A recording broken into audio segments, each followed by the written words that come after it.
Hi guys, obviously whatever football club you support is for a variety of reasons, whether it was your family in my case, your friends that was in my case also, whether you feel like you can identify with it. Well, in fact, any club you feel like you can identify. Identify with, sorry. I know in my case, football fans, we have an unhealthy obsession with football. In my case, I have an even double unhealthy obsession with football. I can see why Wenger doesn't want to call it a day at Arsenal. If I was him, I wouldn't either. But yeah, like it's something to identify with. I mean, I know of what football can do for people. It can give them a reason to get up in the morning. I know in my case, there was a period in my life where I wasn't feeling myself, and I used to go to the Emirates, and it used to feel like one of the only places that felt like home. And I'd actually go an hour before kickoff just to be there. So I know what football can do for people, and I know how important it is to be able to identify with values at a club. Which, although it's an exaggeration, I don't want to say we've gone away from our principles, morals, and values, but we've forgotten about them to a degree, in my opinion. Because I say this because in my case, was not old enough to see Liam Brady. Would have loved to envy my older viewers who got to watch him. I can only see clips. Marvelous player, marvelous player. I know him as the academy coach at Arsenal. Having seen his work firsthand, admire the guy, how he worked with numerous players of the age at the time. But yeah, like by that example, I didn't know who Liam Brady was, but I have an appreciation and I love him for what he's done to the club. I don't feel we pass down the values of our forefathers at this club enough. People don't know about what Graham did. They don't know about the teams of the 70s, whether we won or lost. They don't know about the values of the 80s. They don't know about the 90s. We've never been a team that consistently wins, but we've had values, things that people can identify with, especially the working class. We know Arsenal's going to lead us, but especially the working class. I can barely remember Ian Wright.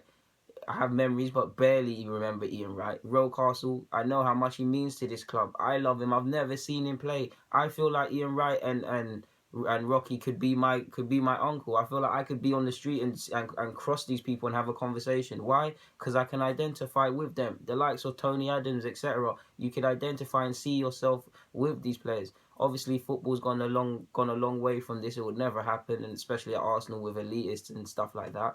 But if you don't know your history, how can you appreciate where you're going? I don't know where Arsenal's going in regards to our future, but you get what I'm trying to say. I mean, where's the values gone at this club?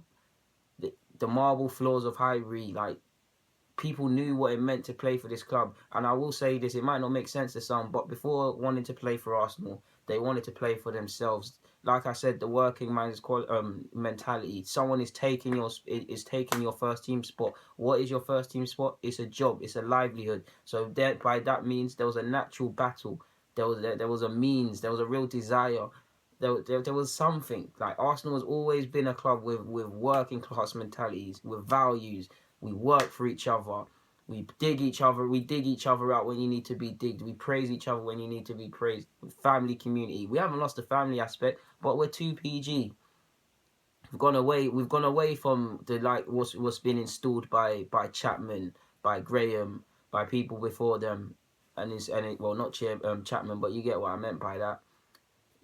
Even by Arsene Wenger, a lot of it is due to Arsene Wenger. But even what he's laid into the club, people don't know what it means to play for Arsenal anymore.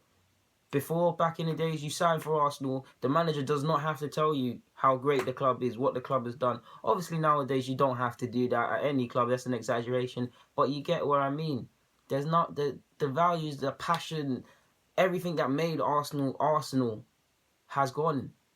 And the Emirates is a signal of that. Obviously, we needed to move to a stadium, and in years to come, it will benefit us. Maybe like 10 or something years, it'll be looked back at innovative because it was ahead of its time.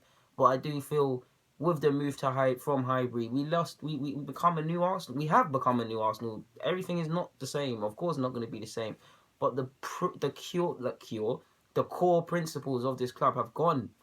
Like they've gone, and I don't know what to say. It really, really hurts me. Again, to re-emphasize the point, I didn't ever watch Rocky in my life, but I know what he means to this club, and I was angry to not see him in the program. Where is this sort of stuff at Arsenal? It's finished, especially with like I was trying to get to my point earlier before I lost track of where I was.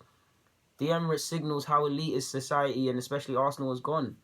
You go around the Emirates now, and at every stadium, in fact, it's just selfies, tourists, elitists, people that can afford to go to these games week after week. And if you're lucky enough to afford to be able to go to these games, your head's over water. Working class mentality is all gone.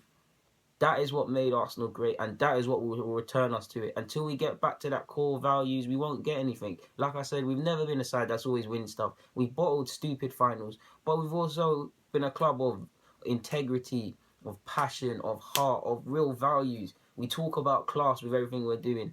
We're going away from that. Look, even this season, the fans, the protests, all of that stuff is warranted because the voices are not being heard. But look at the circus that surrounds Arsenal, whether it be the players' contracts, fans, football channels, the manager, chairman, coaching staff. It's just a joke. Everything is a joke. There's no unity. There's nothing at this club anymore. Where is it? And it pains me to make this video. You can probably hear the pain in my voice and see it on my eyes. It pains me. This is Arsenal. Like, this is Arsenal. Right? We're now at the point where, of course, it gets angry and it hurts. But is there any point talking about it? Is there any point protesting for me about it? Is there any point being vocal about it? For me, I've just become to accept it now. Like, this is it. This is why I don't get angry when players leave, when they want to do certain things. Of course, it hurts because I like certain players. But when they want to go and achieve certain things, this is why I expect players to do nonsense because it's too PG at Arsenal. And this is why I expect just a joke in general. Like, in short, guys, I wanted to make this video about the traditions and values and history of our club and how it's been gone, but I feel like I've lost track of it. Hopefully you guys enjoyed this video anyways. I'm just waffling now. Let me stop. Subscribe, watch. Show your mum. She's an Arsenal fan too. Make sure she gets her daily fix of Deluded Gooner too.